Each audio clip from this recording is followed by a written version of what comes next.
오늘도 저녁 9시 생방송으로 시작하도록 하겠습니다.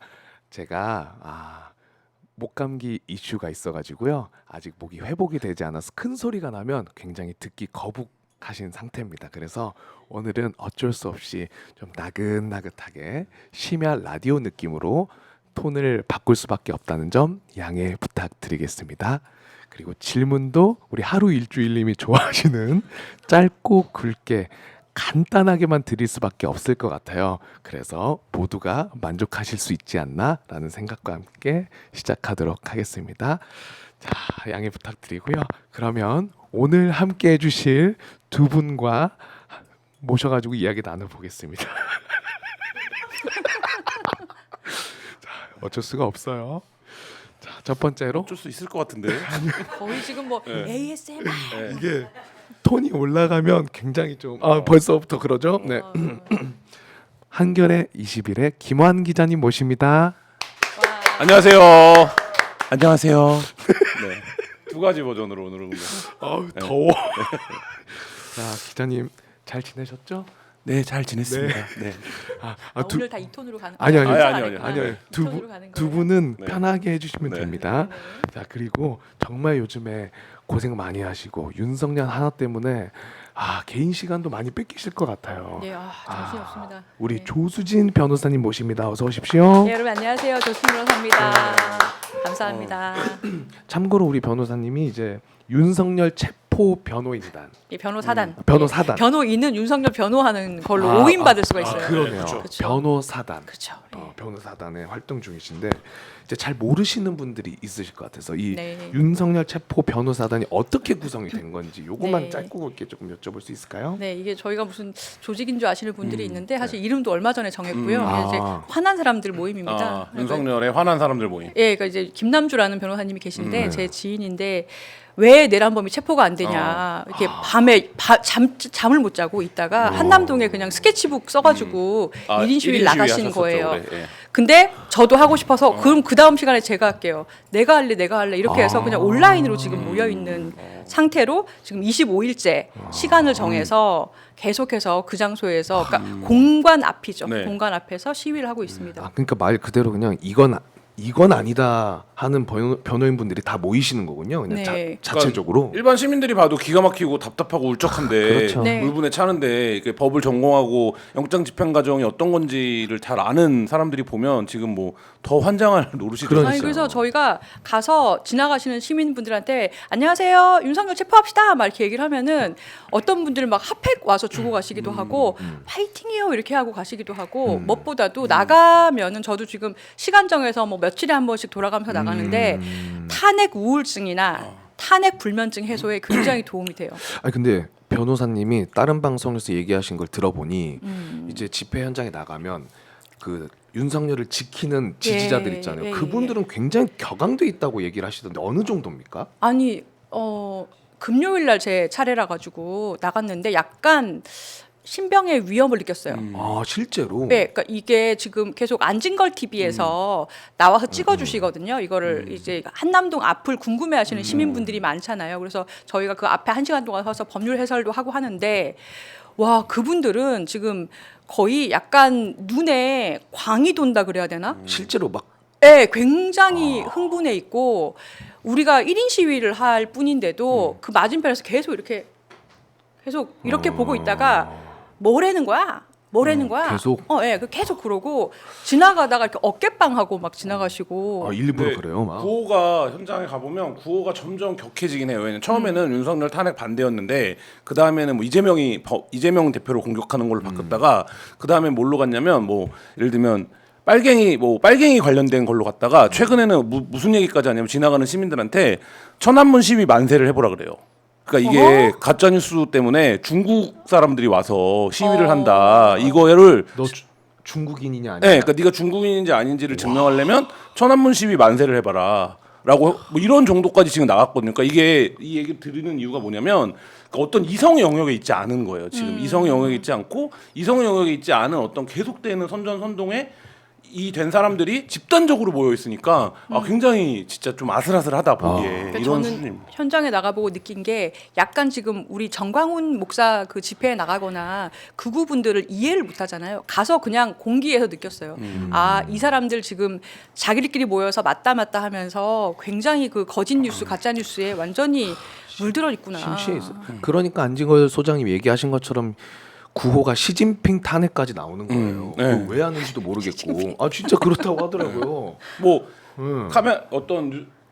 화면에 뭐 사케 네. 이런 게 잡혔는데 네. 한자가 들어 있잖아요. 사케 그 포장지니까 이거 봐라 중국 애들이 왔다 이렇게 얘기하기도 하고 그다음 차량에 이제 말하자면 한자로 된 스티커 같은 것들 보고 이게 바로 한국을 정리하러 온 중국 얘네 어떤 흔적이다 이렇게 하고 뭐 이런 정도니까 이게 그 세계를 전혀 모르는 한 90% 넘는 사람들이 보기에는 왜 저러는 거야? 이렇게 되는데 그 유니버스 안에 있는 사람들이 보기에는 이게 세상의 진실인데 저 사람들이 이 진실을 몰라준다고 생각하니 얼마나 더 화가 나고 유니버스가 진짜 맞는 말 같아요. 망상 그들만의 유니버스죠, 유니버스가 있고 망상 그러니까요. 진짜 웃긴 게 뭐냐면은 트럼프가 이제 대통령 취임하면 도와줄 거라고 아, 생각해요. 맞아요. 네. 그리고 그 한덕수 뭐 지지했던 설리번을 규탄하기도 시작했어요. 그러니까 말하자면 뭐 이게 앞뒤가 안 맞아요. 그러니까 서로들의 하는 게 그러니까 이게 아까 제가 말씀드린 것처럼 논리나 이성 영역이 아니기 때문에 이제 아 진짜 아니 그러면 일단 우리가 오늘 짚어볼 내용 중에 아무래도 오늘 하루 뉴스 중에 가장 많이 좀 다뤄졌던 게 네. 윤건영 의원이 이제 방송에서 이야기를 하셨죠. 윤석열이 체포 집행을 또 하러 오면은 무력 사용, 뭐 중화기를 동원해서라도 예. 요거를 검토를 한번 해봐라. 요런 내부적으로 지시가 있다고 제보를 받아서 이거를 밝히셔가지고 굉장히 지금 이슈가 됐어요. 아 그런데 요 관련 일단 이 보도 자체는 어떻게 보셨습니까? 이거 관련해서 지금 저녁발 뉴스 또 이상한 것들이 굉장히 많이 나오더라고요. 이게 무슨 역정보를 흘린 거다. 이런 이슈도 있는데 기자님 좀 어떻게 보셨습니까? 뭐 이거는 제보를 받은 내용을 나름의 검증을 거쳐서 얘기를 한 걸 거고 이거 이제 윤곽근 변호사가 표현한 업무 매뉴얼에 의한 적법한 직무 수행을 강조한 거다 이런 얘기 이 얘기가 사실 같은 얘기예요. 그러니까 이게 이런 지시를 윤석열 버전으로 얘기하면 총이 안 되면 칼이라도 들면 안 되냐. 그러니까 이제 윤석열 스타일의 화법인 거고 이거를 법적으로 얘기하려면 그게 아니라 적법한 직무 수행을 하라고 얘기를 한 거예요. 왜냐면 경호처는 시설이나 그거를 해야 될 권한이 있으니까 그거를 행사해라라고 얘기를 한 거고 이 사건의 지금 이거를 바라보는 이 뉴스의 맥락은 여전히 여기서 내란 피의자 윤석열이 그거를 준비하고 있다. 그러니까 내가 체포를 들어오면 물리력을 동원해서 내가 방어될 거라는 거를 기대하고 있고 그거를 계속 강건하고 있다. 이 맥락으로 읽어야 되는 거죠.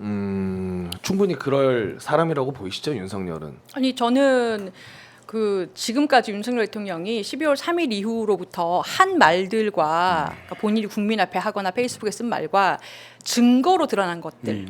누가 수사받으러 가서 이런 말을 했다. 내가 윤석열한테 이런 전화 받았다. 이런 전화 받았다. 특히 공소장 지금 몇 개 나왔잖아요. 네. 이미 기소된 뭐 김용현도 그렇죠. 있고 있는데 거기에 쓰여 있는 말들은 사실 증거가 없으면 쓰질 않아요. 그렇죠. 전부 다 증거가 있는데 거기에 보면은 경찰청장한테 어떻게 지시하고 뭐 4명씩 끌어내라고 하고 뭐 무슨 뭐 총기 사용하라고 하고 이런 것들 보면은 윤석열 씨가 계속 지금 거짓말을 굉장히 많이 했단 말이에요. 그래서 저는 이러한 쭉 지금의 그런 심리 상태나 아니면 이런 걸 보면 총을 못 쓴다면은 칼이라도 써라라고 얘기했다라는 윤건영 의원의 인터뷰가 저는 굉장히 좀 근거가 있을 거다라는 생각이 들고요. 근데 지금 경호원들이 만약에 경호처에 있는 경호원들이 뭐 총기나 칼 같은 무기를 지금 상황에서 사용한다면 경호법상 제가 볼 때는 판단할 때 불법이에요. 법상으로도 예. 명백히. 예, 그러니까 지금 특정 요건에서만 사용할 수가 있거든요. 근데 대통령을 수사기관이 경찰청이 해치러 간다는 게 아니잖아요. 그러니까요. 체포하러 간다는 거잖아요. 그러니까 체포 수사기관의 영장을 막으려고 총칼을 사용한다. 그거 불법입니다. 그러니까 지금 불법 지시하는 거예요. 그러니까 경호처 내부 게시판에서 이미 그 부분에 대한 이제 동요가 발생했다라는 게 발생만 한 게 아니라 언론에 노출까지 된 거잖아요. 그러니까 왜 언론에 알려지기까지 했는데 경호처 직원들에서 지금 상당 부분은 아주 소수의 지금 이제 뭐 말하자면 경호차장과 그 밑에 본부장을 제외한 상당수의 경호처 직원들은 이게 뭐 하는 짓이냐 이 얘기를 halli고 있고 지금 윤건영 의원뿐만 아니라 여러 채널을 통해서 경호처 직원들의 얘기들이 나오고 있는 거잖아요. 이 지금 상황이 너무 부당하다. 지시가 너무 불합리하다. 이 지시의 내용은 이런 거다. 나오고 있다라는 점은 경호처는 지금 사실상 이제 말하자면 그러니까 내 지시를 받고 이걸 수행하는 어떤 과정을 와해된 과정에 있다. 이렇게 봐야 될 것 같고 윤석열 대통령이 지금 알려진 바에 따르면 주말에 오찬을 2번이나 했다는 거 아닙니까? 네. 근데 윤석열 대통령이 늘 오찬을 할 때가 어떤 때입니까? 검찰총장 시절에 자기가 징계받기 전에 전국을 돌면서 이제 고검장들, 지검장들이랑 밥을 먹고 그다음에 자기가 정치적 위기에 빠졌을 때마다 당에 있는 국회의원들을 관저로 불러다 밥을 먹고 이게 거의 이제 마지막 어떤 윤석열 대통령이 빠졌던 위기를 타개하는 본인이 할 때 늘 보이는 이제 말하자면 조중동은 식사 정치라고 부르는 거 아닙니까? 근데 지금 밥 먹을 사람이 누구밖에 안 남은 겁니까? 경호처 수뇌부. 그러니까요. 네. 지금 원은 어쨌든 뛰어내렸고 근데 그 와중에 경호처장은 뛰어내렸고 포는 경찰이 수사에 협조하고 있습니다. 그리고 투술이 남은 거거든요. 경호처의 직계로 보면. 근데 이제 여기밖에 지금 남아있지 않은 상황을 주말 사이에 그대로 노출했고 본인의 불안을 노출을 한 게 아닌가 이런 생각도 듭니다. 그 기자님이 얘기해 주신 게 뭐냐면 윤석열이 얼마나 지금 이 와중에도 정신이 나가 있다는 표현이 맞을 것 같아요.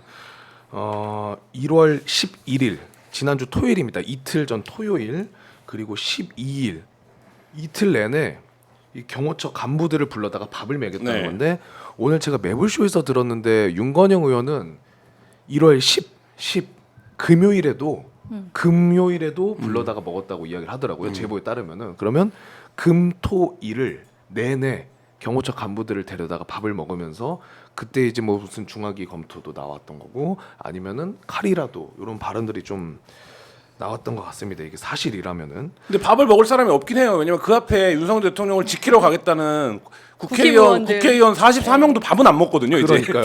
그거 진짜 웃기지 않아요? 네. 그러니까 이 사람들 속내가 거기서 딱 나오는 거예요. 자기 지역구에 그 지역 주민들한테 난 이렇게 배신자 아니고 대통령 지키는 사람이다라고 다음 선거 때 써먹을 그림만 따고 막상 윤석열하고 친하게 지낼 생각은 없는 거예요. 그러니까요. 잘 보일 생각, 네. 잘 보이려면 그분은 밥을 같이 먹어야 되거든요. 그렇죠. 기자님들도 불러갖고 계란말이 사주고 했잖아요. 맞아요. 해주고 근데 막 그랬잖아요. 지금 보면 그러니까 만약에 3일 연속 경호처와 밥을 먹은 거라면 이제 밥 먹을 사람 거기밖에 안 남았다.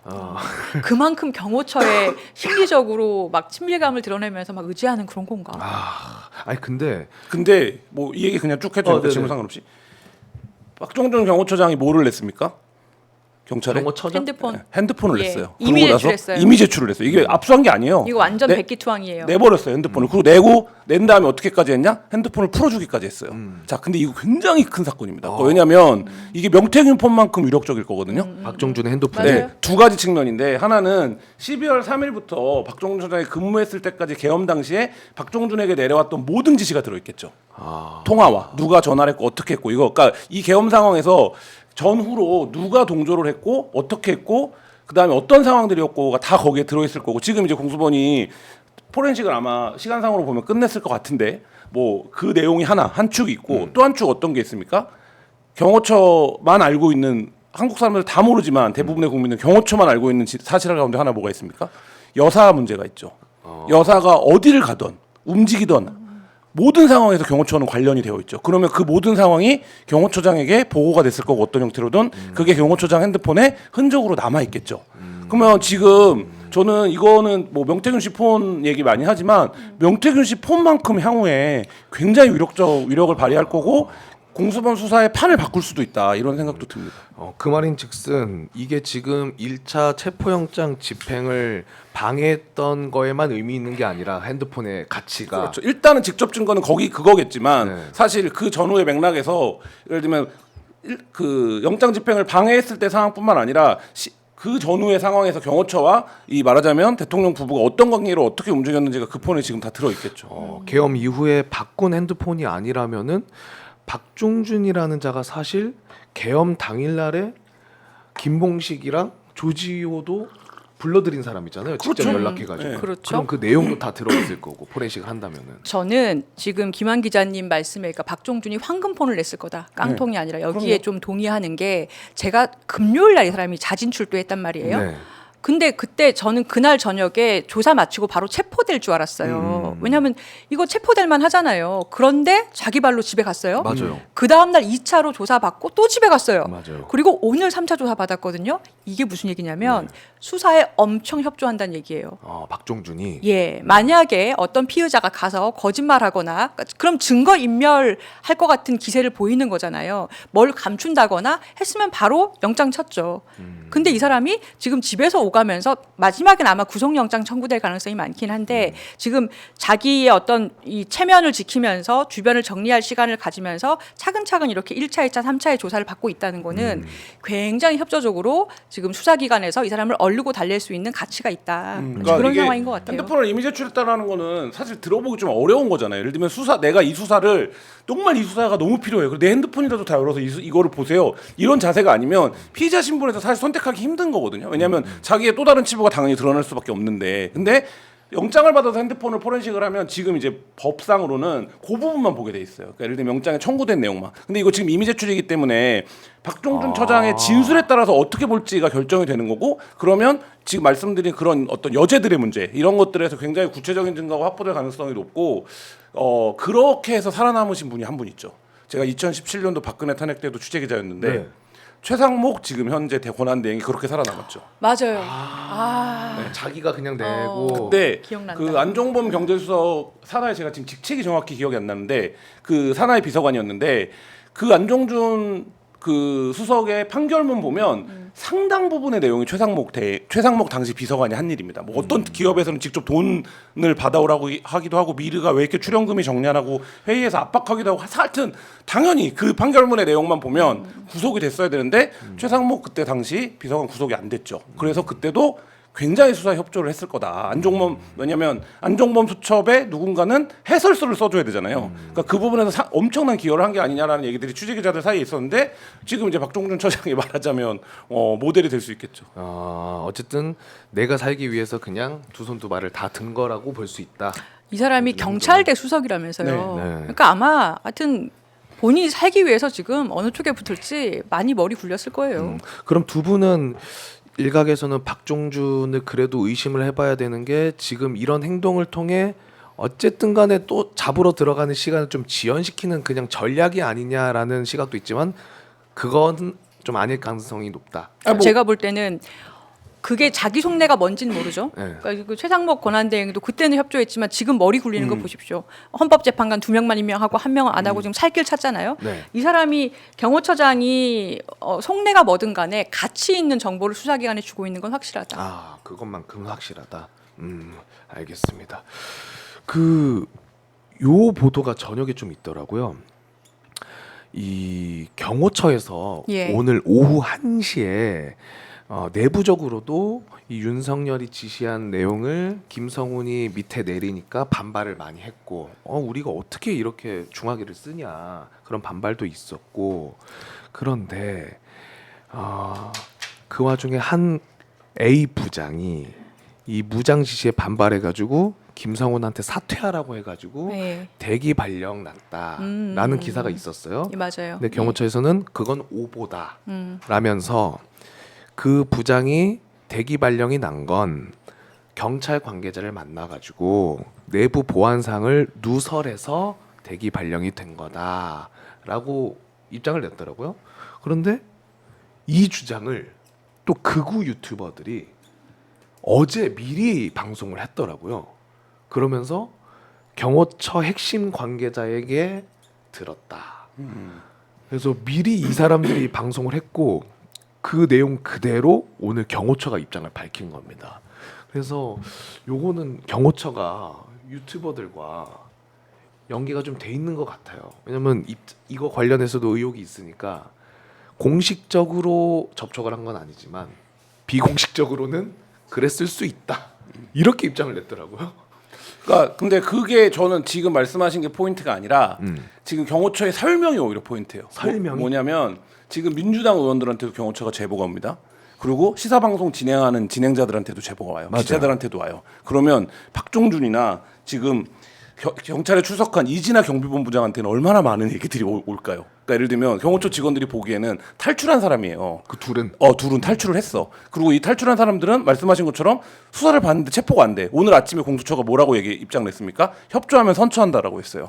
엄청나게 흔들었을 거거든요. 네. 그런 상황에서 지금 박종준 전 처장이랑 이진아 본부장은 경비안전본부장이에요. 이 얘기는 뭐냐면 이분의 업무가 당시에 그러니까 체포영장 집행을 막을 때 시설, 경비 이런 것들을 실무적으로 총괄했다라는 거 작전. 그러니까 말하자면 경호처의 작전을.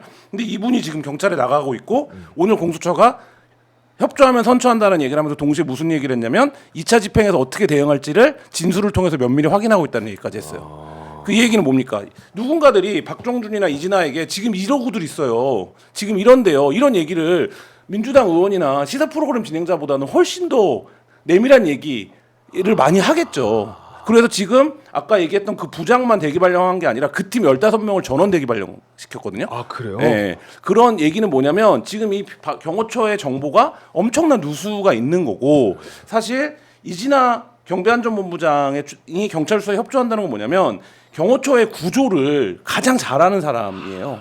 그러니까 그렇게 봐야겠죠. 예, 그렇기 때문에 이 대목이 굉장히 중요한 거고, 그러니까 이건 뭐냐면 이거를 뭐 저는 그런 표현이 하지만 뭐 다른 표현 비유적인 표현이 없어. 전투라고 했을 때 이미 우리가 뭔가 기세를 가져야 될 게 없는 거예요. 명분도 이제 없다라는 걸 직원들이 다 알게 됐고, 그다음에 지형 지물을 파악하는 거나 이런 방어에서도 우리 쪽의 책임자가 지금 저쪽에 투항한 상태고. 뭐 이런 상태이기 때문에 그러니까 경호처가 그리고 그거를 오늘 일종의 선무방송 효과가 나는 대언론을 상대로 경호처에게 경고했고 뭐 이런 상황이기 때문에 이 팀에 대한 어떤 그거는 어차피 이거 굉장히 중요한 전력이지 않겠습니까? 지금 경호처 직원이 수적으로 열세인데 근데도 불구하고 빠져 이렇게 얘기했다라는 건 정보가 누수되고 있는데 어쨌든 이 부분을 최소화해보겠다 이런 내부적인 몸부림으로 사실 봐야겠죠. 그 와중에도 그러면 김한 기자님이 얘기해 주신 걸 토대로 하면 지금 경찰에서도 오늘 브리핑을 열고 인명 피해나 유혈 사태가 없이 집행하는 것이 목표다라고 입장도 냈고 좀 장기전으로도 보일 수 있는 내용들로 많이 이야기를 했단 말이에요. 그 말은 그 둘의 정보들이 계속 취합이 되고 있고 내부 정보도 또 계속 들어오고 있다는 가정이라면 더 꼼꼼하게 준비를 하고 얘네가 이런 것까지 준비를 하고 있었네.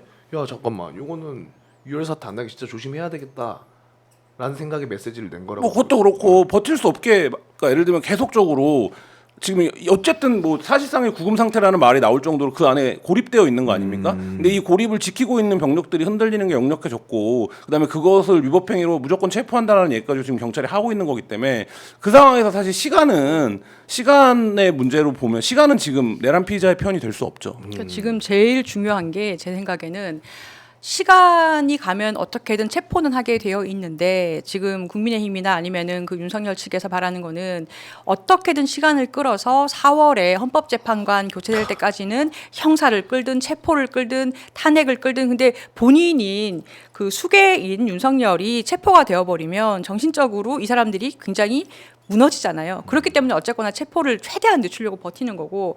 근데 지금 내부의 경호처에서 말씀하신 것처럼 동료가 많은 거는 맞는 것 같아요. 제가 지금 서초동에 들리는 얘기가 경호처원들의 가족들 중에 상담을 다니는 분들이 있다. 지금 안에서 만약에 명령 불복종하면 어떻게 되고 그게 아니라 불복종 못해서 억지로 가담을 하면 이렇게 하면 어느 정도 처벌받고 이렇게 하면 어떻게 처벌받느냐. 라고 상담 다니시는 분들이 있다고 들었어요. 서초동에서 들리는 얘기로는 예, 그럴 정도로 내부에 있는 그 젊은 그 공무원 하는 경호처 그 공무원들 사실 무슨 죄가 있어요. 지금 그리고 얼마나 불안하겠습니까? 그렇죠. 본인들이라고 그렇게 하고 싶겠어요. 근데 무슨 뭐 총을 들어라 또 뭐 총을 갖고 들어오네 뭐 밖에 지금 경찰이 1,200명이 이제 동원되네 이런 얘기들이 있으니까 사실은 굉장히 답답할 거고 이분들도 동료가 많이 있다는 거예요. 그래서 저는 유혈 사태가 나지 않게끔 누구도 다치지 않게끔 이 체포를 집행하는 게 굉장히 중요하다 이런 생각이 들어요. 근데 이제 공수처에서 원래 월요일 날 집행한다 이런 말 많았잖아요. 네. 근데 지금 또 얘기 나오는 게 수목금 집행 가능성이 높다라고 나오지 않습니까? 근데 그게 약간 이 주말 동안 아마 윤석열 대통령의 지시도 있을 것이고 유혈 사태를 일으킬 수 있는 여러 가지 지시가 있다 보니까 그걸 좀 김을 빼기 위한 것도 있는 것 같고 또 하나가 지금 경호처장 대행을 하고 있는 차장이나 여러 그 핵심 3인에 대해서 계속해서 소환장을 날리고 또 네. 구속영장 청구하지 않습니까? 그걸 청구를 하게 되면은 체포영장? 체포영장. 예, 체포영장 청구를 하게 되면 계속 만약에 불응을 하게 불응하면. 되면 영장이 나오는데 그러면은 수요일이나 목요일이나 금요일 정도에 나올 수 있잖아요. 그래서 그 영장을 가지고 들어가는 것이 그러면은 그 영장을 집행하는 걸 방해하는 거는 사실 경호처 업무는 아니잖아요. 그래서 그런 방식으로 해서 조금이라도 충돌을 줄일 것이다 이런 얘기들이 있죠. 차라리 깔끔하게 체포영장을 다 가지고 가서 너 이거 영장이 있으니까 이거는 너무나 또 확실하게 잡아들일 수 있는 거잖아요. 그래서 그냥 깔끔하게 정리를 해서 들어갈 수도 있는 가능성이 지금도 사병 소리를 듣는데 만약에 경호차장을 체포하는 거를 그렇죠. 경호처 직원들이 방해하면 진짜 사병이죠. 그거는. 그렇죠. 왜냐 뭐 직무상의 일이 아니니까 그건. 그리고 서초동에서 그런 얘기가 들린다는 게 저는 충분히 납득이 되는 게 이 공포 분위기를 윤석열이 만나서 밥 먹이면서 그런 지시를 했다뿐만 아니라 실제로 사진도 지금 찍혀서 공개가 됐잖아요. 그 경호처 직원들이 소총 가방으로 보이는 가방을 들고 헬멧을 네. 쓰고 돌아다니고 있고 그거를 경호차장이 지시했다는 거 아닙니까? 네. 언론에 노출되도록 하라고. 일부러 네, 근데 저는 이거는 본인의 혐의를 강화시키는 거 말고는 사실 의미가 없어요. 왜냐하면 경찰도 더 강한 물리력을 준비할 수밖에 없는 상황이 됐거든요. 그걸 본 그러면 그걸 본 이상 어떤 사태가 발생할지 모르니까 그렇다라고 하면 경호처 직원들은 그걸 노출해서 우리가 이런 것까지 준비하고 있어, 우리 완전 무섭지, 이 효과가 안 나요. 왜냐하면 물리력으로는 안 돼. 우리는 그냥 여기서 어쨌든 우리가 여기를 지키고 있으니까 여기서 그냥 버텨야 돼. 이런 지금 상황에서 내부에 동요가 발생했는데 여기서 만약에 외부에 빌미를 주는 행동을 사실 하는 거잖아요. 그러니까 거기가 그런 화기를 준비하면 이쪽도 더 당연히 더 많은 병력이나 더 압도적인 물리력으로 들어와야 되는데 그러면 내부는 어떻게 판단이 되겠습니까? 우리 다 체포되겠군. 이렇게 생각을 할 수밖에 없는 뭔가 되게 단선적인 생각이에요. 그 노출이.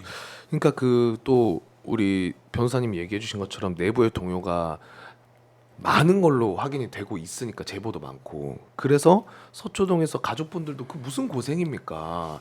근데 그런 고생을 좀 줄이기 위해서 현재 서울시립대 형사법 교수님이신 차성환 교수께서 그래서 육문육답을 공개를 하신 거잖아요. 예. 요거 저희가 자료가 있는데 하나하나 보겠습니다. 영장집행 저지 명령은 부당 지시일까? 예. Yes. 예. 너무 깔끔하잖아요.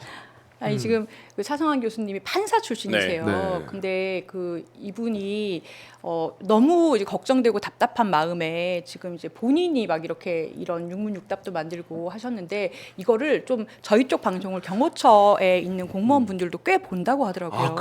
그러면 네. 더 보여드려야겠네. 그래서 설명을 한번 드리면 좋을 것 같아요. 네. 그러니까 영장 집행을 저지하라는 명령은 부당지시입니다. 왜냐하면 대통령을 지키지 마라, 뭐 대통령을 어떻게 하겠다라는 게 아니라 체포영장인 건데 법원에서 낸 건데 그거를 회피하려는 그러면 사실 대통령의 개인적인 부당한 이익이거든요. 그렇기 때문에 오히려 공무원 행동 강령에 보면 그런 게 있어요. 네. 저 4조 1항이라는 게 있는데 상사가 개인적인 이익을 위해서 부당한 지시를 했을 때는 그 직무 수행을 거부할 수 있다라고 아예 그 행동 강령에 써 있습니다. 그래서 그 부당한 지시에 해당한다라는 거예요. 네, 그 보고 계신다면 뭐 다시 한번 설명드리겠습니다. 법원이 3번이나 저 체포영장이 적법한 거라고 밝혀줬잖아요. 첫 번째 내줬고 윤석열 쪽에서 이의 신청한 거 꺼지라 그랬고 그 다음에 기간 연장해준 것도 해줬잖아요. 3번 합법 적법한 체포영장이라는 거. 그래서 그걸 하러 가는 거를 막으면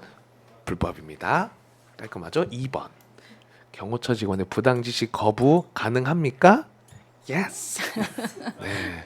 거부해도 됩니다. 그렇죠, 변사님? 네, 우리 앵커께서 하시니까 네. 굉장히 법인데 네. 굉장히 소프트하고 네. 재밌게 들리네요. 너무 심각하게 생각하실 필요가 없을 것 같아요. 네. 직원분들이. 여러분 이거 공무원 행동 강령 찾아보세요. 인터넷에 그냥 구글 쳐보십시오. 나오면은 뭐라고 하면 되냐면은 위법한 지시를 하는 상사한테는 그 사유를 소명한 뒤에, 그러니까 당신 말이 이렇게 해서 위법하니까 저는 따르지 않겠습니다라고 할 수 있다고 아예 강령에 써 있습니다. 그렇죠. 그리고 만약에 상사가 그거를 동의하지 않으면 징계위원회 같은데 회부할 수 있죠. 다툴 수 있어요. 근데 어쨌든 거부할 수 있다.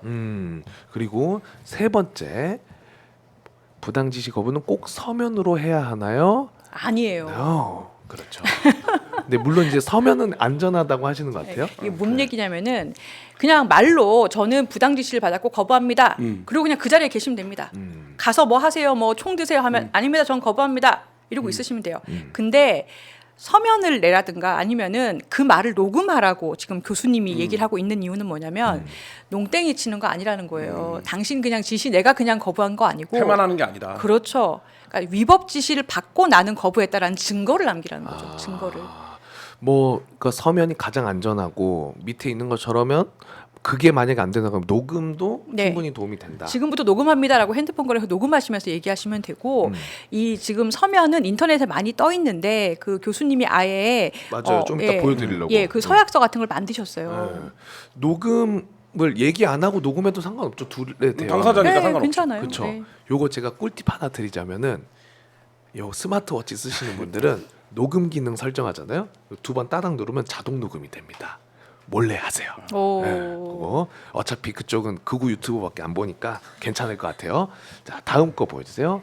행동 강령 책임관과의 상담도 가능할 거. 이게 좀 어렵더라고요. 예, 이게 뭔 얘기냐면은 원래 이 그 윤리 강령 자체가 그렇게 돼 있어요. 불법한 지시를 받으면 거부합니다라고 한 다음에 행동 강령 책임관이라는 공무원이 있어요. 아, 저분도 공무원이에요? 네, 그 회사에 있어요. 기간에 그걸 두게 돼 있어요. 아, 무조건. 그러니까 예, 두게 돼 있고 예를 들면 학교는 보통 교감선이 맞는 걸로 제가 알고 있거든요. 그러니까 이제 경호처에도 외부에서는 잘 모르지만 내부 직제에 그 행동 강령 책임관이 있을 거예요. 그래서 그 책임관한테 원래 상담 신청을 하고 나면 그 사람이 해결하게 돼 있어요. 아, 저 책임관이. 예. 규정상 그렇게 돼 있어서 그 사람이 안 하면 그 사람 또 직무유기입니다.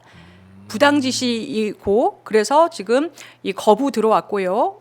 그러면은 이렇게 돼서 이렇게 됐습니다라고 이분이 아예 그냥 이 보고서 써가지고 처리하게 돼 있거든요. 그 절차를 그냥 밟으라고 지금 안내를 하는 겁니다. 그러면은 저 책임관에게 상담 신청을 하고 저분이 이제 종합을 할 거 아닙니까? 그 기간 동안은 그 명령에 따르지 않아도 전혀 상관이 없는 건데요. 그런 거죠. 아, 왜냐하면 이게 부당 지시인지 아닌지 가려야 되니까. 가려야 되니까. 그러면 상담 신청 자체만 해도 충분히 도움이 될 것 같네요. 그리고 다음요. 부당지시 거부 행동 강령 책임관 상담 둘 다 할 수 있는가? 그게 방금 얘기했던 포인트일까요? 예, 맞습니다. 그러니까 지금 부당지시 거부 소명서를 써서 서명해서 제출하거나 급하면 녹음하시고 그 다음에 그 행동 강령 책임관이 그 기관 안에 있으실 거잖아요. 그분한테 상담 신청하고 그 다음에 대기하십시오. 그냥 대기하면 된다. 전혀 법적으로 문제가 안 된다. 네. 다음 부당한 지시의 범위가 궁금하다. 일단 시키면 나가긴 나가야 되냐? 지금 이 차성환 교수님이 해석했을 때 그 경호처가 해야 되는 일, 본인들이 적법한 업무는 체포영장 들어왔을 때 저 정도라고 지금 해석을 하신 거예요. 뭐냐면 경찰에서 윤석열 대통령을 호송을 해서 나갈 거 아닙니까? 네. 그러면은 구치소까지 갈 때 필요한 경호처 인력만 움직이고 나머지 경호처는 그 공간을 지키면서 자기 자리에서 대기하는 정도. 만 업무를 하면 직무유기도 되지 않고 적법한 정도의 업무이고 여기서 만약에 체포해가는 걸 막아선다거나 하게 되면 이제 공무집행 방해가 된다. 체포 자체를 막아서면 예. 네, 이렇게 정리를 해주셨고 그리고 그뿐만이 아니라 아까 부당지시 거부 소명서 이 문서를 작성을 또 해주셨잖아요. 예. 그것도 공개를 하겠습니다. 뭐예요? 예, 저 차성환 요거. 교수님 저거죠? 지금 오늘 그 한남동 공관 앞에서 1시에 기자회견을 자처하시고 저 옆이 우리 윤석열 체포 변호인단 모습인데요. 네. 부당 지시 거부 소명서를 읽으셨어요. 그리고 그거를 직접 경호처 안으로 전달하는 일종의 이제 퍼포먼스죠. 근데 그게 또 했습니다. 가관이더라고요. 그 전달하려고 하는 장면. 그 영상 저희가 준비했는데 한번 보시죠, 저거. 와. 예, 저도 전직 저기서 판사고 전달하시려고 또 전직 하는군요. 육군 종합행정학교 군역법 교관입니다. 박사 논문이 국민연금입니다. 그래서 여러분의 연금상 불이익도 잘 압니다. 영장을 집행을 저지하는 것은 강요된 행위로서 처벌을 면할 수도 없습니다. 여러분의 신분도 유죄 판결이 집행유예만 나와도 사라집니다. 연금도 날아갈 수 있습니다. 죄송한데 경찰관께서 저쪽에 놔두시면 안 돼요. 예. 그럼 여기다 놓고 하겠습니다. 여기다 놓겠습니다. 여기다가. 수십장을 여기다 놓겠습니다. 쓰라고. 아니요, 여기다 놓고 하겠습니다. 저는 전달했고 저 뒤에 있는 분들이 극우 범죄가 돼요? 유튜버들하고 극우 집회하시는 분들이 범죄가 저렇게 돼요? 소리를 지르고 이것도 못합니까? 가겠습니다. 끝났습니다. 자, 저걸 던져버려 저렇게. 누구십니까? 저분이 저분 누굽니까? 실명 밝혀야 됩니다. 관경청명 왜 저 이 정도로 여기 안 받을 줄 붙이고 있어요? 알았습니다. 최소한. 이상으로 마치겠습니다. 모두 해산하십시오. 근데 저 던진 분이 국민의힘 원외 무슨 위원장이라고 하더라고요. 그럼 저분 저기 왜 들어가 있는 거예요? 경호 구역 아닌데? 뭐 신분 뭐 확인해봐야겠죠. 그거는 확인을 해봐야 되는데 저런 태도를 보인다는 것 자체가 뭐 국민들에게 어떻게 받아들여질지는 참 참담합니다. 아니 근데 그 우리 변호사님이 그 정보도 얘기를 해주셨던 걸 제가 봐가지고 많은 방송에서 이제 안에 내부에 있는 분들 유튜브를 보신다면은 많이 전달되는 게 좋을 것 같아서 약간 뭐 근무지 이탈? 네. 그게 더 나을 수도 있다. 그 말씀도 하셨던 네, 그건 맞아요. 뭡니까? 그러니까 지금 제가 경호처 안에 있는 그 청년들, 우리 공무원분들이 진짜 너무 안 됐어요. 저는 사실은 제가 그 상황이면 제가 그런 얘기 들었거든요. 그 라디오에 편지 네. 보낸 경호원 있잖아요. 네. 경호처 분 MBC. 그분이 배신자 얘기 듣지 않으려고 있는 것이지 본인들이 굉장히 심리적으로 힘들다라고 하고 안에서 사실은 뭐 먹을 것이라든지 이런 취사 같은 것도 굉장히 취식 같은 것도 굉장히 지금 열악해지는 상황이다라고 하더라고요. 그래서 제 생각에는 아예 그 교대로 근무하신다고 들었거든요. 네. 그러니까 사택 같은 것도 네. 있고 그래서 교대하실 때 아예 들어가시지 말든가 아니면 경호처 그 지금 공간 안에서 체포가 다가올 때 나올 수 있으면 그냥 근무지 이탈하는 게 나을 것 같아요. 아 차라리. 네, 왜냐? 제가 이거를 검토를 쭉 한번 해봤거든요. 이거 법적으로 검토하신 겁니다. 그렇죠? 예, 그 안에 계속 있다가 특수공무집행 방해될 수 있고 특수공무집행 방해 누구라도 다치면 치상죄도 될 수 있는데 다칠 수밖에 없는 지금 예상이 되잖아요. 근데 다치면 특수공무집행 방해 치상죄는 3년 이상의 유기징역으로 벌금형이 없어요. 그래서 공무원직은 당연히 날아가고 징계까지 가면 연금도 삭감될 수 있습니다. 근데 그런 불이익에 비해서 근무지 이탈은 그냥 징계 사유에 불과해요. 그러니까 이분들은 항명죄도 없어요. 그러니까 항명죄는 군인일 때 얘기고. 그러니까 공무원은 항명죄가 없다고. 예, 하더라고요. 없습니다. 그래서 굳이 근무지 이탈이나 아니면은 지시를 했을 때 너 총 쏴라 했을 때 싫은데요 하고 저는 부당 지시니까 안 하겠습니다라고 있을 때 처벌할 수 있는 거는 직무유기죄 정도밖에 없는데 직무유기죄로 만약에 기소가 된다면 그 명령이 맞느냐 마느냐를 따져야 될 거 아닙니까? 체포영장 저지하라는 거니까 당연히 맞지가 않겠죠. 그러니까 그렇게 돼서 사실 저는 그냥 말단인 경호처원들이 가만히 있었다고 해서 형사처벌까지 될 가능성 굉장히 낮다고 보고요. 막 앞에 나서갖고 막 때리패고 뭐 이러지 않는 이상은 근무지 이탈로 징계위원회 넘어가는 정도일 텐데 이것도 징계를 곧바로 뭐 경호처장이 하거나 이런 게 아니라 중간에 판사나 이런 사람들로 된 징계위원회를 거치게 돼 있단 말이에요. 법조인들 판사 출신 법조인이라든지 그럼 징계위원회에서 이 사건이 해결된 다음에 다시 보면 이게 징계 수위가 어떻겠냐는 거예요. 굉장히 낮거나 징계 사유가 안 되겠죠.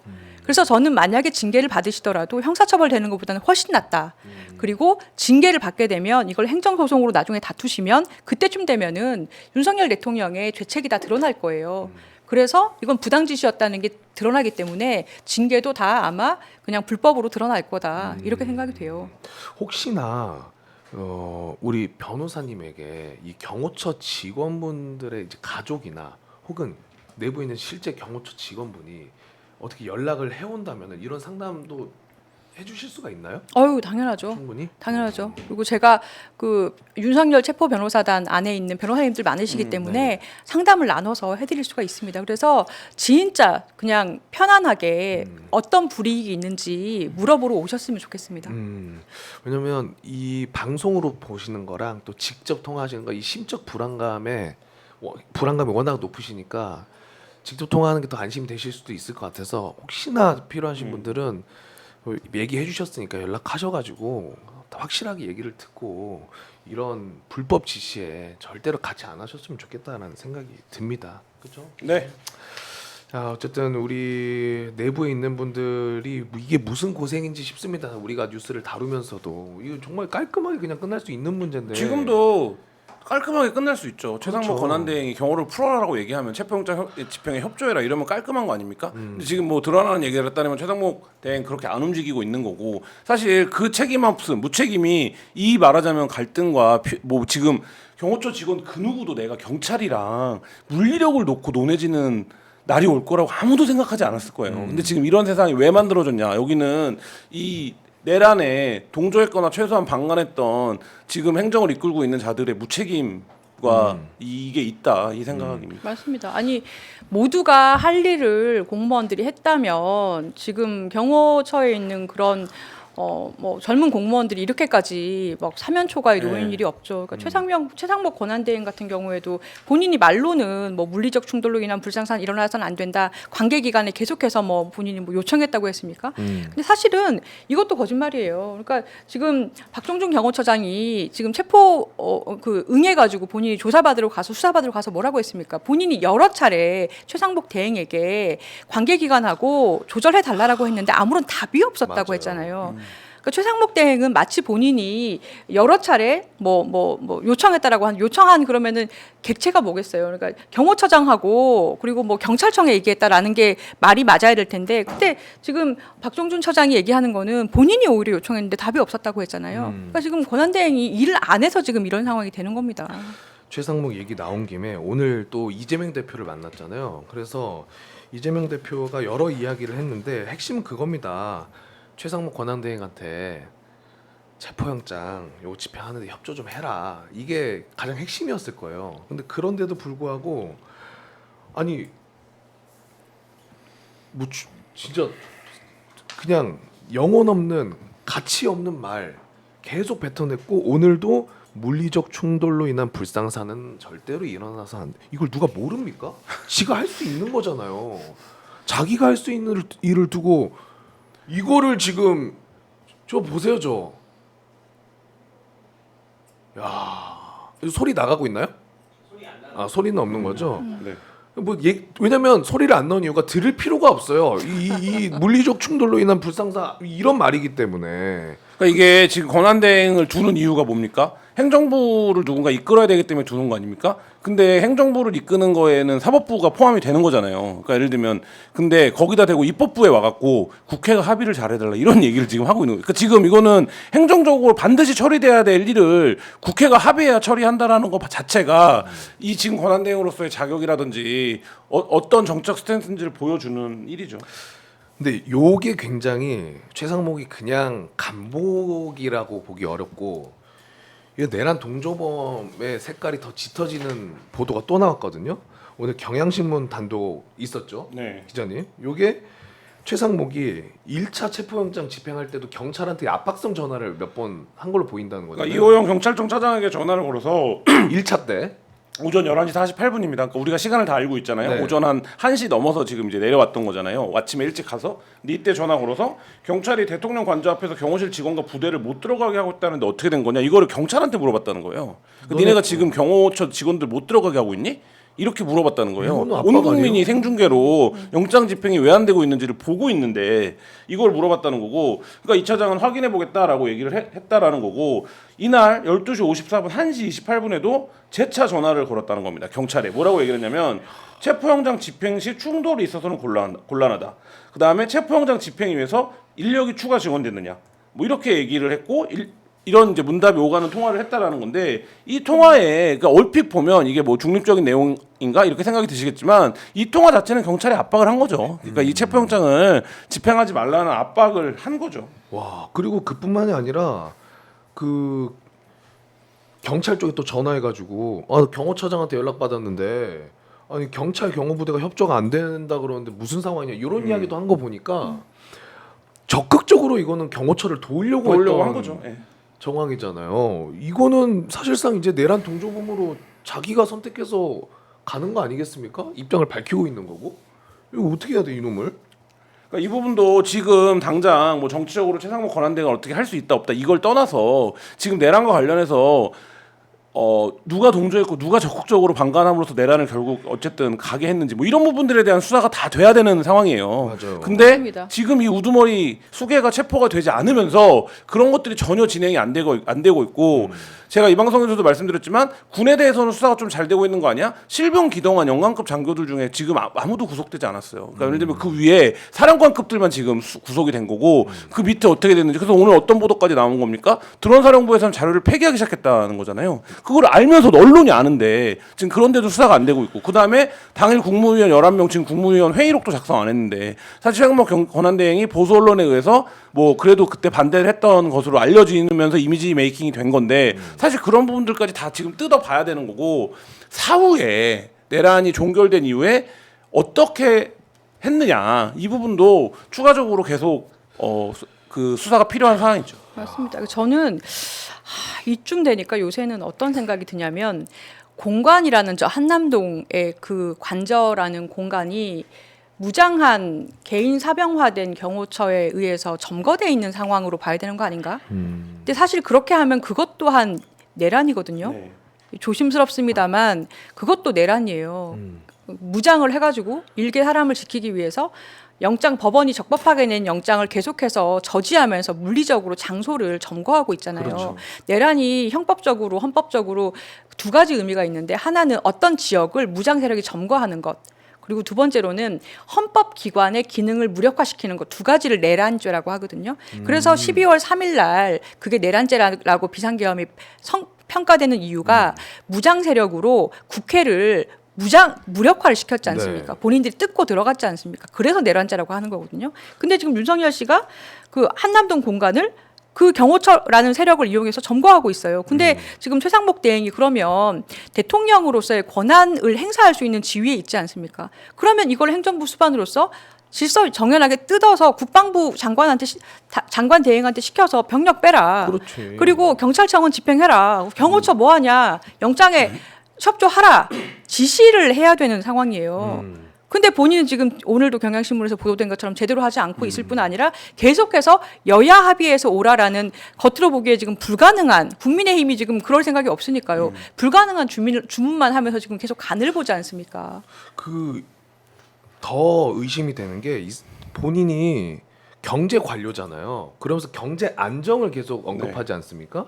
그럼 경제 관료로서 경제 안정은 그 정치적 불안정성이 해결이 돼야 경제가 안정되는 것도 분명히 알고 있을 거예요. 그럼 너무 방법이 하나잖아요. 윤석열이 이 민주주의를 해치려고 했고 빨리 잡혀 들어가는 게 가장 안정되는 거고 해외에서도 그렇게 볼 텐데 그거를 안 하고 있다는 거 알고 있으면서도. 그리고 또 하나 이상하다고 좀 보이는 게 오늘 권영세 비대위원장도 만났잖아요. 네. 그런데 만나고 나서 신동욱 대변인이 기자들한테 이제 발언을 했는데 이런 이야기를 합니다. 최상목 대행이 국방부 장관 빨리 임명할 수 있게 여야가 협의를 했으면 좋겠다 이런 이야기를 했다는 거예요. 이 말은 인사권을 내가 지금 빨리 쓰고 싶다는 거 아니겠습니까? 이거 굉장히 적극적으로? 수상하지 않았어요? 네. 지금 국방장관 물론 있어야 되는 거 당연하죠. 지금 뭐 우리는 북하고 대치 관계이고 이게 한 달이 넘어가고 있으니까요. 대행이 계속해서 갈 수 없는 건 맞는데 지금 윤석열 대통령 체포에도 본인이 이렇게 일을 제대로 안 하면서 그 무엇보다도 제일 급한 게 헌법재판관 임명 아니에요? 네. 그건 정작 안 하면서 국방장관은 왜 임명하겠다는 건지 저는 되게 수상하고 그리고 이게 이론상으로 보면 이론상도 맞지 않는 얘기예요. 뭐냐면 장관급이잖아요. 본인도 사실은. 그래서 대통령이 할 일을 대행으로서 다 할 수 있는 게 법적으로는 맞는데 정치적으로라든지 아니면 나중에 논란이 없어야 된다든지 하는 면에서 보면 사실은 장관급은 임명하지 않고 뭔가 해결할 방법이 있으면은 남겨놓는 게 맞거든요. 본인이 만약에 이 체계가 계속 갈 게 아니지 않습니까? 그렇죠. 지금. 근데 본인이 굳이 국방부 장관 임명권 행사하겠다는 뜻을 내비치고 근데 헌법재판관 그 당시에 지금 그 임명 몫이 대통령 몫도 아니고 국회 몫이었잖아요. 국회 선출이죠. 네, 국회 선출 몫인데 그거는 그러면 사실 임명하는 게 맞아요. 대통령이 선출하는 몫이 아니기 때문에 거기에 대해서는 한 명은 거부하고 그러니까 굉장히 지금 수상한 언동을 계속하고 있습니다. 심지어 거부권도 그냥 써버렸잖아요. 싹 다. 이거 말도 안 된다고 보고요. 그러니까 두 가지겠죠. 그러니까 예를 들면 이게 국민의힘이 말하자면 국정 안정화 프레임이에요. 그러니까 예를 들면 아무 문제도 없지 않냐? 장관도 임명할 수 있다. 이게 윤석열 버전으로 얘기하면 평화적 계엄이었다고 주장하는 거잖아요. 그러니까 그 일환인 거예요. 예를 들면 행정행위 이런 것도 다 할 수 있고 지금 굉장히 안정화된 상태다. 이거를 얘기하는 거고 그 와중에 왜 국방부 장관이냐? 뭐 다 아는 것처럼 우리는 안보 문제가 어쨌든 뭐 누구도 피해갈 수 없는 이슈니까 플러스 지금 국방부 차관이 이들이 보기엔 정치적으로 협조가 잘 안 되는 거예요. 그래서 국방부 장관이 국회 나와서 뭐라고 얘기합니까? 그거 내란인 것 같다라고 얘기하잖아요. 그리고 네. 자기네는 이제 협조하지 않겠다. 네. 수방사 병력도 빼버리고. 네. 그러니까 본인들하고 국방부 장관이 안 맞는다고 생각을 하는 거예요. 그러니까 이걸 바꾸자 국방부 장관을 이런 거고 근데 이 얘기를 하는 최상목 대행이나 얘기하는 권영세 비대위원장이나 이게 안 될 거라는 걸 알아요. 근데 제가 몇 주째 어디 방송 가면 늘 얘기하는데 이게 뭐냐면 그냥 오늘만 수습하는 거예요. 또 일단은. 오늘만 대충 수습하면 근데 이게 무서워지는 이유가 뭐냐면 이 얘기를 이렇게 해버리면 그 유튜버에서 내일부터 뭐라고 떠들기 시작하겠습니까? 국방부 장관 임명하라고 떠들기 시작하는 거예요. 그러면 아니면 종북이라고 하겠죠. 예, 아니면 종북이다. 그러니까 프레임이라고. 빨갱이라서 예. 그렇다. 그러니까 제가 볼 때는 막는데. 프레임을 거는 거예요. 그러니까 이거가 말이 안 된다라고 지금 이렇게 여러 가지 이유로 설명해 봐야 거기서는 그거가 종북 프레임을 걸 거고 그러면 그걸 또 어떻게 됩니까? 다음 날 되면 보수 언론이 받아서 써준다고요. 지금 이런 이슈들이 굉장히 많습니다. 이 지원책 중에. 그러니까 지금 그런 일환으로 요거를 간 거고 이거가 어쨌든 안 될 걸 알면서도 그냥 일단 오늘 던지고 상황을 좀 보자. 아니 제가 지금 또 이 탄핵 우울증이 또 도질 것 같아서 네. 1인 시위 잠깐 좀 한남동에 좀 갔다 와야 될 것 같다는 생각이 너무 답답하네요. 그러니까 아니 아까 방송 시작할 때도 많은 분들이 너무나 이해됩니다만 언제 잡혀요? 그래서 언제 들어갈 것 같아요? 진짜 아직도 잠을 못 잡니다. 이거 너무 힘들어요, 다들 모든 분들이. 그러면은 요 혹시 이제 질문지에는 안 넣어놨는데 제3자 추천 특검법 있잖아요. 이제 민주당에서 새로 발의하지 네, 않았습니까? 네. 이제 법사위를 통과를 했는데 이것도 최상목이 거부권 쓸 거라고 보십니까? 어떻게 보세요? 200을 넘길 거라고 봅니다. 애초에 네. 200은 넘어갈 거다. 네. 왜 그렇게 보세요? 어쨌든 논리적인 규결 같은 것들이 있을 텐데 상황적인 규결이나 그러니까 대통령 체포랑 맞물려 있기 때문에 저는 이번 국회에서는 이번 법안은 200을 만약에 이거를 근데 국민의힘이 또 당론으로 반대한다? 그러면 사실 그때부터는 감당할 수 없는 상황이 될 거고 만약에 올라가면 또 뭐 거부할지 어떨지 모르겠지만 그건 그 다음 문제고 어쨌든 희망적인 바람을 섞어서 얘기하면 이번에는 200을 넘길 거라고 봅니다. 좀 그렇게 됐으면 좋겠어요. 근데 저는 약간 좀 다르게 보는 게 저는 이 제3자 추천을 받았고 지금 민주당에서 받을 수 있는 거 거의 야당에서 받을 수 있는 거 다 받았지 않습니까? 양보 다 해줬어요. 네, 본인들 후보 거부권도 포기했고 기간도 줄였고 인력도 줄였고 받을 수 있는 거 다 했는데 이걸 외환죄를 또 넣었잖아요. 사유로. 그래서 그 핑계로 아마 저는 국민의힘 또 퇴장하고 안 그랬으면 좋겠지만 퇴장하고 어쨌거나 야당들끼리 통과를 시켜서 보내면 최상목 대행이 그 핑계로 또 여야 합의가 안 됐다고 거부권 행사하면서 시간을 끌지 않겠나 생각은 해요. 그런데 결국에 이번에 또 그렇게 하더라도 계속해서 특히나 윤석열 대통령 체포되고 여러 가지 여론이 쭉 올라가면서 특검이 내란 특검이 언젠가 통과될 수밖에 없거든요. 통과될 수밖에 없어서 지금은 약간 장기전으로 가고 있는 거 아닌가 싶습니다. 그러니까 내란죄의 수사 부분은 지금 상당 부분 진행이 되는 부분이 있기 때문에 특검이 출범을 하게 되면 내란죄도 하지만 외환죄 부분도 주력적으로 할 수 있게끔 특검을 더 사유를 넓힐 수밖에 없는 상황이기는 한 거 아닌가. 좀 장기전으로 가고 있다는 생각이 좀 듭니다. 이게 장기전으로 갈 일이 아니었는데 원래는. 이것도 어떻게 보면 안타깝습니다. 국민의힘의 이런 저는 떼쓰는 거라고 보는데 국민의힘이 좋아하는 표현이었는데 옛날에 국민의힘 이런 거잖아요.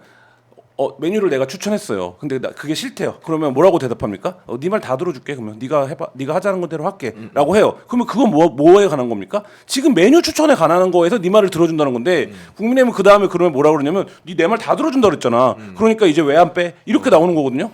이거 끝이 없어요. 이 싸움은 끝이 안 나고 말씀하신 것처럼 여기서 정치적으로 뭔가 결단이 필요하고 근데 국민의힘 저는 그거를 기대하는 건데 국민의힘 내부의 의원들도 아까 뭐 밥 먹으러 안 간 얘기도 했는데 알아요. 지금 상황이 어떤 건지는. 맞아. 예. 이거 비유 좋았다. 예. 그러니까 알아요. 지금 상황이. 뭐 이게 그 의미가 아닌 거잖아요. 지금 이 추천권이랑 포함해서 등등등의 지금 이거를 우리가 여기서 정치 협상에서 우리가 한 번 이겼다. 우리가 또 버텨갖고 이것도 빼버리자. 이러면 말씀하신 대로 이 내란에 최소한 적극적 부역을 하는 세력이 될 수밖에 없기 때문에 저는 거기서 2명, 3명, 4명 이렇게 넘어올 거라고 봅니다.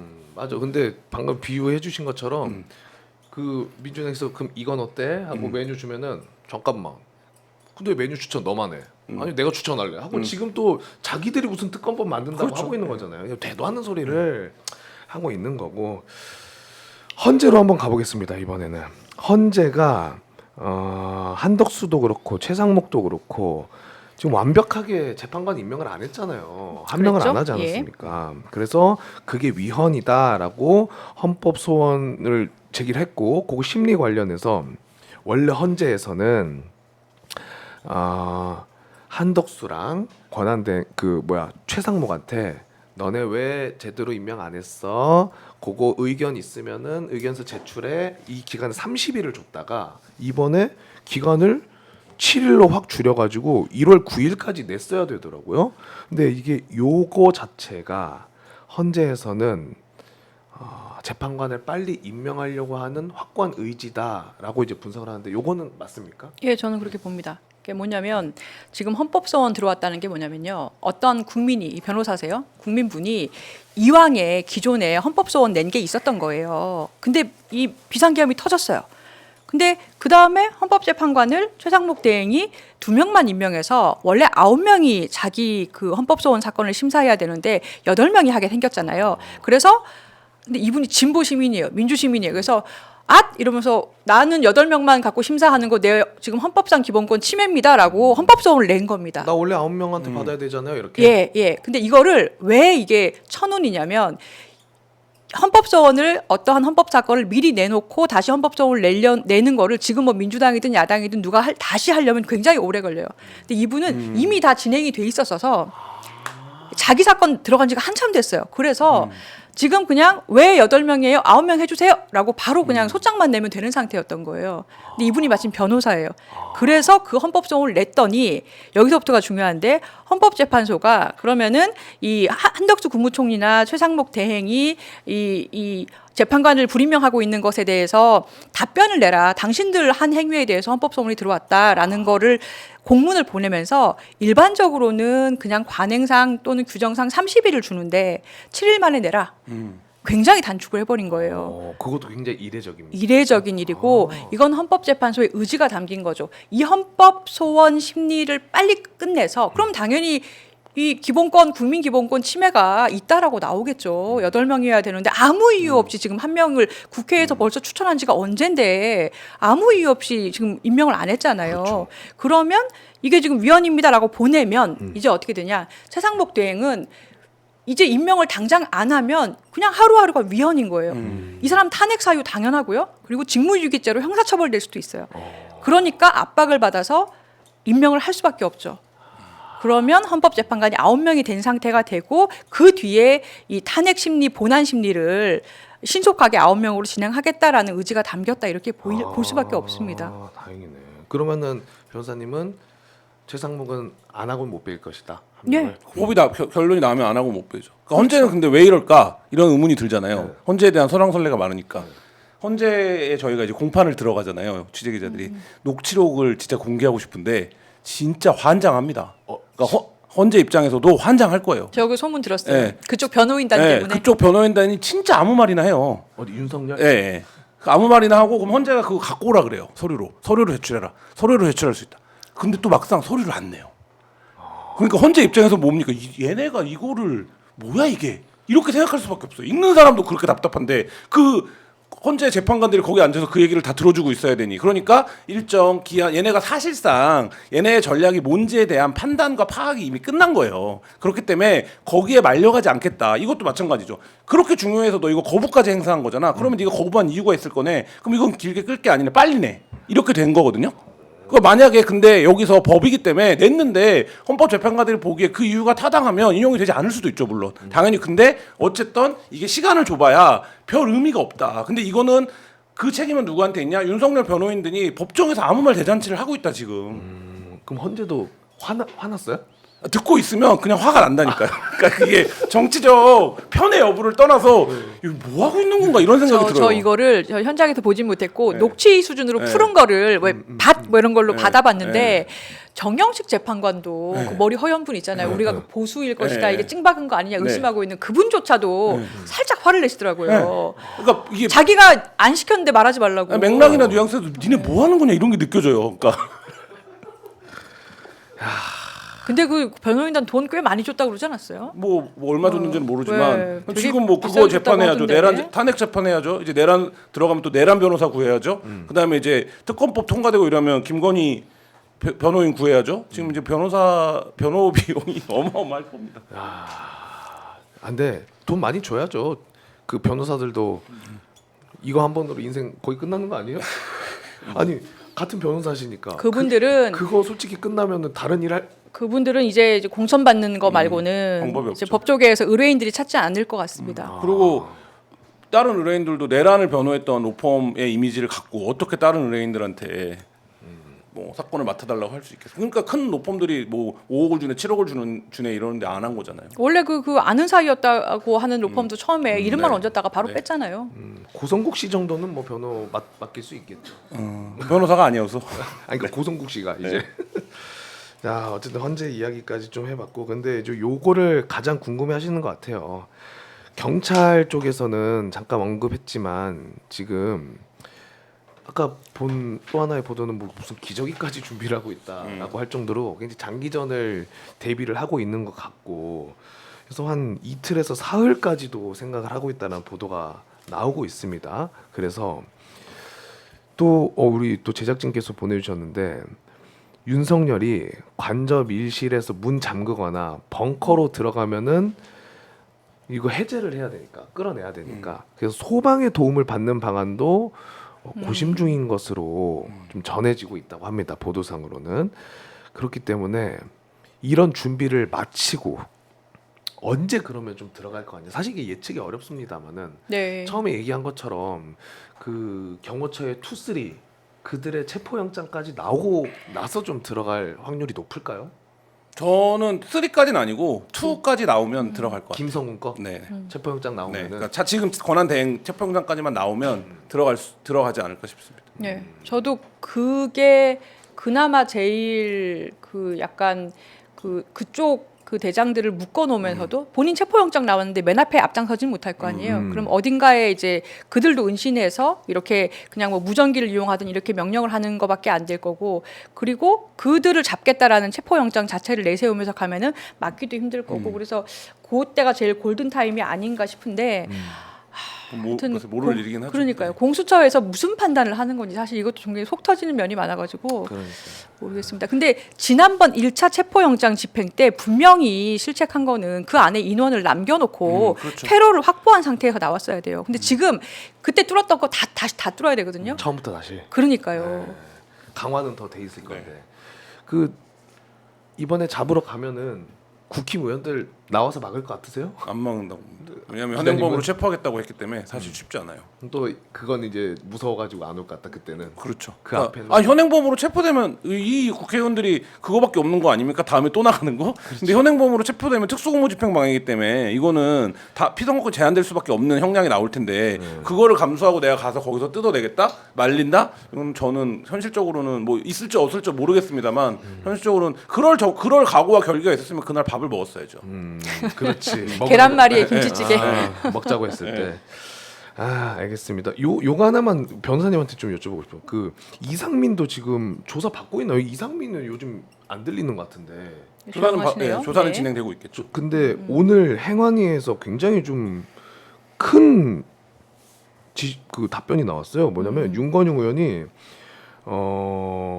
이상민이 한겨레 계엄 당일에 한겨레, 경향, MBC 이런 진보 매체라고 하는 언론사들 단전 단수하라고 지시를 했고 그 지시를 소방청장이 받아가지고 차장한테 상의를 했다. 이게 맞냐고 물어보니까 이 소방청장이 맞다. 이렇게 이야기를 했거든요. 그럼 이상민이 단전 단수 지시를 했다는 건데 그렇죠. 이것만으로도 이상민도 내란에서 굉장히 탑 클래스로 갈 수 있는 거 아닙니까? 근데 주요 임무 종사자라고 봐야죠. 네. 내란 탑 클래스. 아니 제가 그 F4 회의했다는 최상목 대행이 그 당시에 그 받은 직무가 있었고 메모 전달했고 이 부분 있었지 않습니까? 그때 이후로 또 오늘 이 행안부 장관 이상민 장관이 소방청장한테 단전단수 지휘하고 이걸 들어보니까 장관별로 해야 되는 시나리오가 있었던 있었던 것이고 것 같아요. 이들이 지금 그걸 다 숨기고 있는 게 아닌가라는 생각이 들어요. 그러니까 본인들이 만약에 이렇게 각각의 맡은 업무가 있었고 그걸 다 수행하기 전에 끝난 사람, 그 해제 의결이 돼버려서 지금 숨어 있는 사람과 그리고 해제 의결 되기 전에 자기는 이게 될 줄 알고 지시를 해버린 사람으로 나뉜 것일 뿐인 아닌가. 네. 만약에 이렇다면 이 사람들 다 내란 공범이죠. 공범이죠. 공범이죠. 법 배운 사람으로서 지금 포교령 보십시오. 1호만 봐도 이거는 비상계엄 아니고 그 국회에 가서 지금 군 투입하고 국회의원들 끌어내라고 하는 것 자체가 비상계엄에 탈을 쓴 그냥 내란이거든요. 요건이 안 된다는 건 다 알 수 있기 때문에 저는 이게 소방청장의 증언이지만 여기도 이제 나오지만 소방청이 그냥 가갖고 저희 전기 좀 끊으러 왔습니다. 저희 물 좀 끊으러 왔습니다. 이러지 못하거든요. 그러니까 이거는 전제가 뭐냐면 시설 장악이 돼야지 할 수 있는 거예요. 그러니까 그래서 국회에 대한 단전 단수를 검토했던 거 아니냐라는 의혹이 제기될 때 소방사령관이 그 시설을 가봤다는 거 아닙니까? 그러니까 만약에 국회에 대한 단전 단수를 하려면 그 시설을 장악해야 되니까. 그러니까 이것도 사실 지시가 오늘 이게 워딩이 굉장히 소프트하게 나왔는데 언론사 장악 지시를 내렸던 거죠. 그러니까 그가 행안부 장관이 경찰과 소방을 갖고 있으니까 경찰이 가서 시설 장악을 하고 소방이 가서 그걸 끊어라 이렇게 지시를 한 정황인 그러면 거죠. 이거를 상상을 해보면 진짜 살벌한데 상상해보면 국회에 그때 거기는 막 뉴스가 다 몰려 있었으니까 국회의원들 막 담 넘어가고 군인들이 막 창문 깨고 이런 걸 우리가 볼 수 있었잖아요. 근데 거기서 만약에 그게 늦어져서 이게 만약에 언론사 단수가 진행이 됐다면 언론사의 기자분들이 그러면 막 뭐 경찰이 들어오고 하면 막았을 거 아니에요. 일단 몸으로 못 들어오게 막잖아요. 그러면 일단 단전 단수하고 끌어냈겠네요. 그렇죠. 똑같이 그런 창문 상황으로 깨고 됐겠죠. 그런 상황으로 들어가서 기자 너 끌어내 하고 방송을 장악한 다음에 그 다음부터는 그냥 공방송만 하는 거죠. 관 방송만 하는 거네요. 저는 이날은 회사 밖에 있었는데 저희 진짜 저희 편집국 단톡방에서 야 회사 들어왔으면 화장실 물도 안 내려갈 뻔했다 이렇게 농담을 했는데 듣고 나서 사실 지금 말씀하신 것처럼 이게 간단한 일이 아니에요. 이 계획을 했다는 것 자체가 다 개헌법과 이 헌법 위반이다.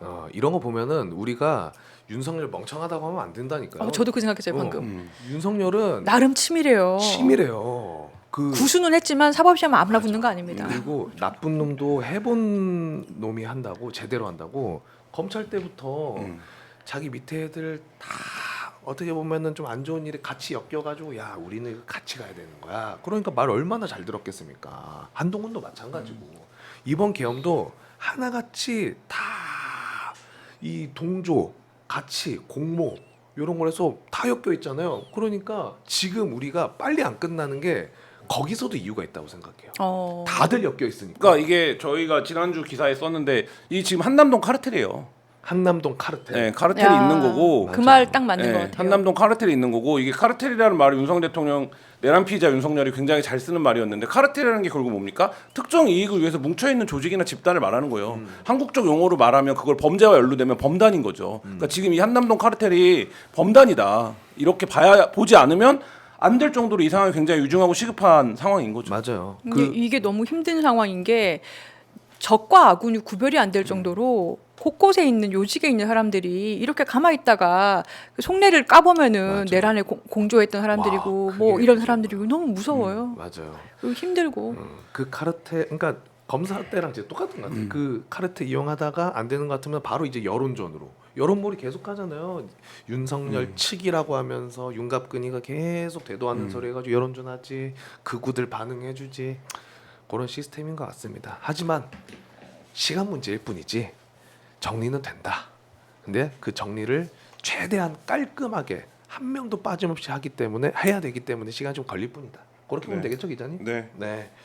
오늘은 여기서 좀 마무리를 해보도록 하겠습니다. 중간에 들어오신 분들이 이제 곽수산 목소리 왜 이렇게 작냐고 하시는데 제가 목소리 크게 하면 갈라지고 난리가 나서 오늘은 좀 이렇게 심야방송 라디오를 노리고 있는 것 같아요. 라디오 느낌으로. 본인의 보이스가 거기 맞는다. 네. 아니 뭐 라디오 고성국도 했는데 저도 못하겠어요. 네. 알겠습니다. 자, 어쨌든 오늘 여기서 정리를 하도록 하겠습니다. 변호사님 혹시 하고 싶은 이야기 마지막으로 있으십니까? 예. 윤석열 체포를 위한 윤석열 체포 변호사단 활동은 계속됩니다. 관심 네. 많이 가져주시고요. 딴 거보다 저도 굉장히 힘들고 막 너무 화가 나는데 지치지 말고 정의는 승리하고 진실은 밝혀지니까 지치지 말고 끝까지 같이 갔으면 좋겠습니다. 우리 윤석열 체포 변호사단에게 정말 힘을 보태주고 싶은 분들이 좀 도와드릴 게 있다면 뭐 있어요? 아니면 그냥 관심을 가주시면 됩니까? 저희 이제 1인 시위 하다가 너무 위험해서 집회 신고를 아예 냈거든요. 그래서 혹시라도 같이 하실 수 있는 분은 한남동 볼보 빌딩 앞에 12시에서 1시 사이에 오시면 좀 좋아요. 매일? 예, 저희 매일 하고 있어요. 돌아가면서. 매일 하고 계십니다. 돌아가면서. 대단하시네. 그러니까 이게 왜냐면 옆에서 너무 위협을 많이 해서 좀 힘을 같이 하면 좋습니다. 아니면 중계하고 있는 유튜브라도 봐주시면 지켜봐 주시면 좋을 것 같아요. 12시부터 1시 매일 하십니다, 여러분. 정말 어떤 이익을 위해서 하시는 게 아니라 변호사분들이 야 이건 아닌데 싶어서 자발적으로 나와서 하시는 거잖아요. 네. 자, 여러분들 많이 관심 가져주시고 저희 사건도 열심히 하고 있으니까요. 의뢰인분들 너무 이제 걱정하지 마시고요. 하루빨리 정리가 돼서 많은 분들이 고생 안 하셨으면 좋겠다는 생각이 듭니다. 저희도 더 웃으면서 드디어 잡혔습니다를 외칠 수 있길 다음 바랍니다. 주에 왔을 때는 꼭 체포가 된 상황이면 좋겠습니다. 다음 주 월요일에 뵈니까 아 진짜 우리 예측 네. 다음 주에는 와 기자님 그 끌려가는 거 어떻게 보셨어요? 그런 얘기 요거를 좀 네, 하고 싶다. 네, 하고 네. 그랬으면 좋겠습니다. 네. 아, 그 기대와 그게 맞죠. 그게 맞죠. 다음 주에 되겠어요. 좋고 나쁨의 문제가 아니라 당연히 정당하게 발부된 영장인데 집행이 돼야죠. 네, 고맙습니다. 자, 저희는 오늘 여기서 두 분과 저까지 같이 인사드리면서 내일 저녁 9시에 또 찾아뵙도록 하겠습니다. 아, 오늘 하루 일주일님 또 불평불만 엄청 하시던데 적당히 해 이놈의 자식아. 아픈데 지금 이럴 날은 좀 응원을 해줘야지. 고맙습니다. 여러분, 저희는 내일 저녁에 뵐게요. 오늘도 함께 해주셔서 대단히 고맙습니다. 내일 봐요. 안녕.